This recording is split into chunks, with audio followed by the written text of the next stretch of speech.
Hello दोस्तों, good evening, नमस्कार। I hope आप लोग बहुत अच्छे होंगे। दोस्तों आज हम बात करने वाले Assam rifles technical and tradesman recruitment 2023। दोस्तों एक बहुत अच्छी वैकेंसी आई है। जितनी हम लोग एक्सपेक्टेशन कर रहे थे उतनी सीट नहीं देखने को मिल रही है, लेकिन फिर भी हम बात कर रहे हैं, बहुत अच्छी फिर भी सीट है। अलग अलग राज्य में कितनी कितनी सीट आई हुई है और उसके बाद में हम ट्रेड्स में कितनी कितनी सीट आई, कौन कौन से ट्रेड्स के लिए क्या क्या एलिजिबिलिटी है, क्या क्या उसमें आपकी क्वालिफिकेशन मांग रहा है, एज क्या होने वाली है, वो सारी चीजें हम बात करेंगे। दोस्तों सैलरी की भी हम बात करेंगे, उसका सिलेक्शन प्रोसेस क्या है वो भी A to Z संपूर्ण जानकारी आपको मैं इस वीडियो में देने वाला हूं। आप बस वीडियो के अंत तक आप जरूर बने रहिएगा। दोस्तों ये आप लोगों का प्यार है और ये आप लोगों का इतना स्नेह है जो मैं आपके लिए हर टाइम तक पर खड़ा रहता हूं, आपके बारे में दोस्तों सोचता रहता हूं। और दोस्तों अपने चैनल पर अभी तक आप नए हैं तो एक बार चैनल को सब्सक्राइब करिएगा, बेल आइकन को ऑन करिएगा और ताकि सबसे पहले आने वाली नोटिफिकेशन आपके पास तक मैं पहुंचा सकूं। तो चलिए दोस्तों अपने सेशन को स्टार्ट करते हैं और जानते हैं क्या क्या चीज इसमें इंपॉर्टेंट है। अब दोस्तों यहां देखेंगे जो टोटल पोस्ट है मैं आपको अभी बताऊंगा। सबसे पहले ये समझ लीजिए कि किस किस राज्य में कितनी कितनी सीट को आवंटित कर दिया गया है। देखिए दोस्तों यहां से बात करेंगे आपके सबसे पहले जो स्टेट वाइज सीट है वो कितनी है, तो यहाँ पर आंध्र प्रदेश के लिए आपकी 8 सीट है। दोस्तों एक चीज को और समझ लीजिएगा, इसमें मोस्टली जो फॉर्म निकला हुआ है इसमें ज्यादातर जो सीट को कंसिडर कर रहे हैं वो सारी की सारी आपकी जनरल की मैक्सिमम सीट है। तो दोस्तों आप इससे घबराना मत, अपनी कैटेगरी में अगर सीट है तो वो बहुत कम है, उसको फॉर्म को फिल करिए। अगर आपकी सीट आपकी कैटेगरी में नहीं है तो आप ओपन जर्नल में इसको फाइट करिएगा, क्योंकि ज्यादा सीट आपको जर्नल में देखने के लिए मिलेगी। और दोस्तों अपने राज्य में और राज्य में आप नहीं भर सकते, कारण उसका यह है कि अपने राज्य का आपको डोमोसाइल भी इसमें दिखाना पड़ेगा। दोस्तों ये पूरी की पूरी आपके जो 28 राज्य और यूटी है उनमें सभी में वैकेंसी निकली हुई, किसी में 10, किसी में 6, किसी में 8, किसी में 2, किसी में 1, इस तरीके से सीट है। तो मैं पूरी की पूरी आपको बताऊंगा।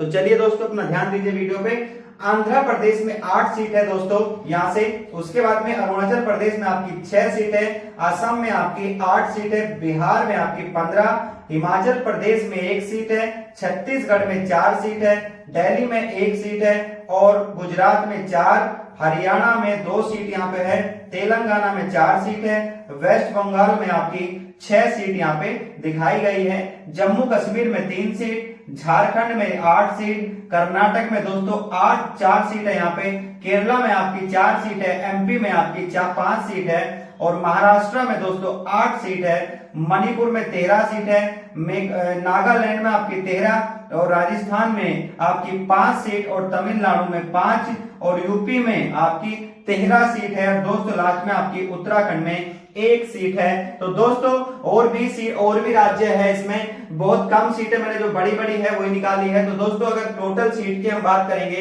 तो यहाँ पर 161 टोटल सीट पर ये दिखाई गई है, यानी कि 161 सीट है। दोस्तों विश्वास नहीं हो रहा, इससे पहले मैंने वीडियो बनाई थी तो उसमें बताया था कि अच्छी खासी वैकेंसी आने वाली, लेकिन हुआ क्या पता नहीं। एक चीज और है जो मैंने एक्सपेक्टेशन आपको पहले बताई थी कि वहां पर हमारी किसमें वॉशरमैन के लिए, कुक के लिए और ये सब बहुत सारी ये मोची के लिए, इन सभी के लिए जो आने वाली थी वैकेंसी अभी वो नहीं आई, इसमें दिखेगी भी नहीं आपको। तो हो सकता है वो अलग से निकाले और उनकी जो हम एक्सपेक्टेशन है उतनी ही सीट उसमें देखने को मिल सकती है।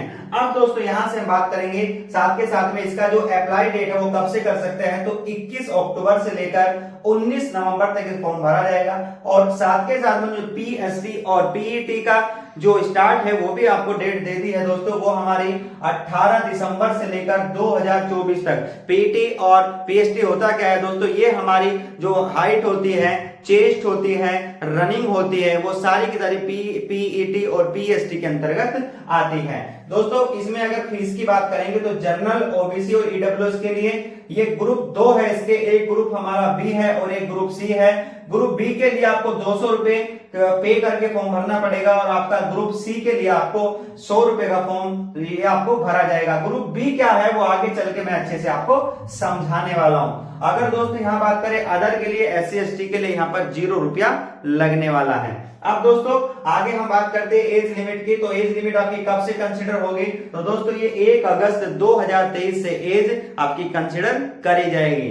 अब दोस्तों आगे यहाँ पर जो आपका एज रिलैक्सेशन है, बहुत सारे बच्चों को चाहिए होता है, तो आपको ओबीसी के लिए 3 साल का और SC ST के लिए 5 साल का यहाँ पर आपको एज रिलैक्सेशन मिल जाएगा। अब दोस्तों आगे हम बात करेंगे कि सबसे पहले इसके लिए हम जान लेते हैं कि भाई इसमें जो आपकी ट्रेड्स है, किसकी ट्रेड्स है, उसमें हमारे कितने क्या क्वालिफिकेशन मांगी हुई है और साथ के साथ में उसकी क्या एज है। तो चलिए यहाँ पर बात कर लेते हैं। जो पोस्ट निकले हो किस किस में है दोस्तों, एक तो आपकी प्लम्बर में निकली हुई है, जिसमें आपका क्या मांग रहा है, ये आपका 10वीं प्लस में ITI और एज आपका 18 से लेकर 23 साल यहाँ पर एज है। तो यानी कि अगर आप SC ST है तो 28 साल तक फॉर्म को भर सकते हैं, और अगर आप OBC है तो 26 साल तक यहाँ पे फॉर्म भर सकते हैं। तो यहाँ पे आगे बात करेंगे लाइनमैन फील्ड की। तो यहाँ पर आपका 10वीं प्लस में ITI 18 से लेकर 23, साथ के साथ में सर्वेयर ITI आपका 10 प्लस ITI में आपका 20 से लेकर आपका 28 साल इसमें मांगी गई है। आगे हम बात करेंगे आपका रिकवरी व्हीकल मैकेनिकल में आपका क्या मांगा गया है दोस्तों, 10वीं प्लस ITI 18 से लेकर 25 साल। अगर हम बात करें पर्सनल असिस्टेंट, दोनों के लिए निकली हुई है। यहाँ पर अगर हम बात करेंगे मेल और फीमेल के लिए, तो यहाँ पर आपका 10+2 मांगा है और आपकी एज जो है वो 18 से लेकर 25 साल यहाँ पे मांगी गई है। दोस्तों आगे बात करें ड्राफ्ट्समैन में मेल और फीमेल दोनों भर सकते हैं। यहाँ पर 12वीं प्लस में आपके पास में एक डिप्लोमा होना चाहिए आर्किटेक्चर के लिए। आर्किटेक्चर में आपका डिप्लोमा होना चाहिए, जिसमें आपका 18 से लेकर 23 साल यहाँ पे दी हुई है। एक्सरे असिस्टेंट के लिए पूछा गया है, तो यहाँ पर आपका डिप्लोमा प्लस में 12वीं और आपका जो डिप्लोमा होना चाहिए वो किसमें, रेडियोलॉजी में होना चाहिए। तो जिसमें हम बात करेंगे 18 से लेकर 23 साल यहाँ पर एज कंसिडर करते हैं। ब्रिज और रोड के लिए मेल और फीमेल कि यहाँ पर बात हो रही है दोस्तों। यहाँ पर जो आपकी वैकेंसी आती है ये आपकी 9 नंबर की और 10 नंबर की वो सीधी आपकी आती है ग्रुप बी के अंदर, ये ध्यान रखिएगा। इसलिए मैंने आपको बता दी मेल और फीमेल दोनों के लिए है। तो आप यहां से देखेंगे दोस्तों, यहाँ पे आपको क्या चाहिए,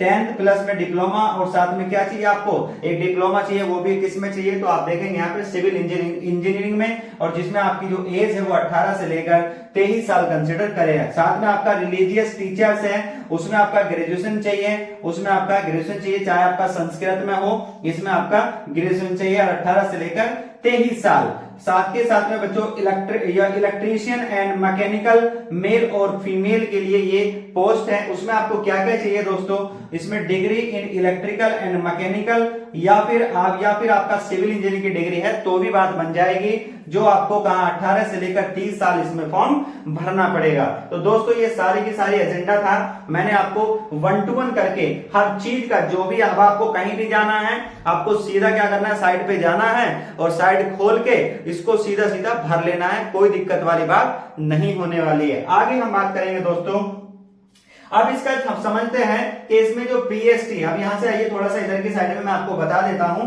यहां पर जो सिलेक्शन प्रोसेस क्या होने वाला है। सबसे पहले सिलेक्शन प्रोसेस के लिए आपको PET और PST, यानी कि इसमें रनिंग आपकी होगी, चेस्ट होगी, हाइट होगी, वो सारी चीजें यहां पर होने वाली हैं। अब दोस्तों बात करते हैं उसके बाद क्या होगा, आपका एक रिटिन टेस्ट होगा।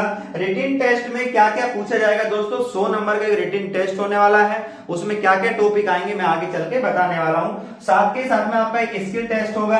स्किल टेस्ट में आपकी कंप्यूटर टाइपिंग वगैरह इसमें पूछता है, तो ये स्किल टेस्ट के अंतर्गत आता है। देन उसके बाद में आपका DV होगा, डॉक्यूमेंट वेरिफिकेशन।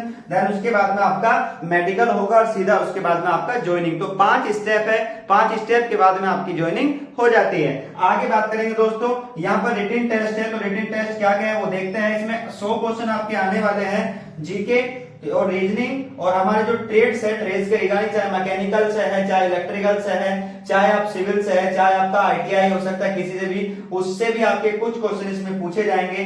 फिर आपका मैथ आएगा और उसके बाद में रीजनिंग, और फिर दोस्तों ये सारे 5 पॉइंट है, इनमें से आपका 100 नंबर के क्वेश्चन बनने वाले हैं। लेकिन दोस्तों एक चीज है कि यहाँ पर आपका जो मिनिमम पासिंग मार्क्स है वो आपके जनरल EWS के लिए 35% होना चाहिए, और अदर के लिए 33%। लेकिन बच्चों ध्यान रखिएगा, इस पर आपका सिलेक्शन नहीं होने वाला है क्योंकि कंपटीशन बहुत अच्छे लेवल का चल रहा है। इसीलिए आपको अपनी तैयारी तो बहुत ही अच्छे लेवल से करनी पड़ेगी क्योंकि नंबर्स ऑफ सीट भी कम है और कंपटीटर भी एक से एक बैठा हुआ है। इसलिए अपनी तैयारी को बहुत ही बखूबी तरीके से और मेहनत करके अच्छे से ज्यादा इसको अपनी स्ट्रॉन्ग करके चलिएगा।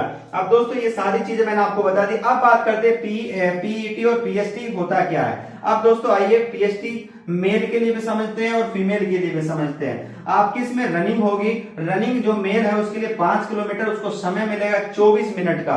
अगर फीमेल के लिए बात करेंगे तो इसमें 1.6 किलोमीटर की उसको रेस लगानी है जिसमें आपको समय मिलेगा 8.5 मिनट का। दोस्तों अगर आप लद्दाख रीजन से है, लद्दाख क्षेत्र से है तो ये अच्छी बात है। लद्दाख रीजन तो आपको कितना 1600 किलोमीटर 1.6 किलोमीटर 7 मिनट में कंप्लीट करनी पड़ेगी। और आप अगर फीमेल है लद्दाख रीजन से तो 800 मीटर आपको मात्र 5 मिनट में कंप्लीट करनी होगी। अब दोस्तों बात करते हैं यहाँ पर हाइट एंड चेस्ट की बात करते हैं क्या है। अब देखिए यहाँ पर हाइट एंड चेस्ट के लिए भी कुछ इन्होंने क्या किया है, जो हमारे पास में पोस्ट है उसका क्राइटेरिया यहाँ पे लगा हुआ। अगर आप कहां से एक्सरे असिस्ट है या प्लम्बर हो सकते, सर्वेयर हो सकते, लाइनमैन, प्लम्बर या फिर आरबीएम। आरबीएम क्या है देखिए यहाँ पर आप देख लेंगे। आरबीएम हमारा होता है रिकवरी व्हीकल, जो आपका मैकेनिकल है वो यहाँ पर आ गई। तो इनके अगर आप पोस्ट के लिए अप्लाई करके चल रहे हैं तो दोस्तों यहाँ पर आपकी हाइट जो है वो 170 सेंटीमीटर मांगेगा।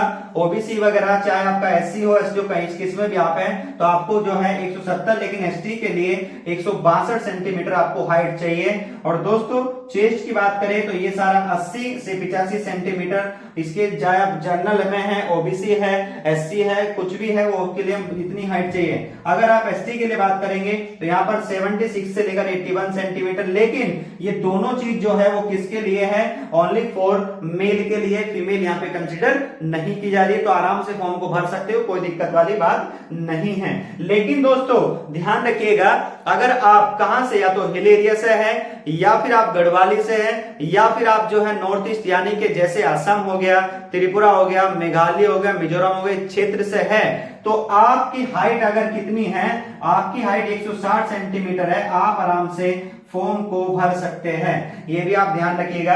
अगर आप कहां से, लद्दाख से है या फिर आप जम्मू कश्मीर से हैं या फिर गढ़वाली या फिर आप नॉर्थ ईस्ट में आपके 4 राज्य जो असम है, त्रिपुरा, मेघालय और मिजोरम है, तो आप 160 सेंटीमीटर की हाइट पर इस फॉर्म को भर सकते हैं। तो दोस्तों जितनी इंपॉर्टेंट नॉलेज थी मैंने आपके लिए प्रोवाइड करा दी। आई होप 1 to 1 कि कोई भी डाउट क्लियर, मतलब हर डाउट को मैंने आपको क्लियर किया। उसके बाद भी आपका कोई डाउट रह जाता है तो आप मुझे जरूर बताइएगा, मैं आपका रिप्लाई जरूर देता हूं। हर बच्चे का रिप्लाई देता हूं, ऐसा नहीं है किसी बच्चे का छोड़ दो। लेकिन दोस्तों वीडियो को पूरी देखा करिए ताकि मुझे भी मोटिवेशन मिले। बच्चे क्या करते हैं, स्टार्टिंग में 1 आध मिनट की देख के और कमेंट करते क्या सर ये हो सकता है। एक बार पूरी वीडियो देखिए तो आपको हर डाउट आपका क्लियर हो जाएगा। दोस्तों आज के लिए इतना ही है, मिलते हैं अगले लेक्चर में, तब तक के लिए बाय बाय, टेक केयर।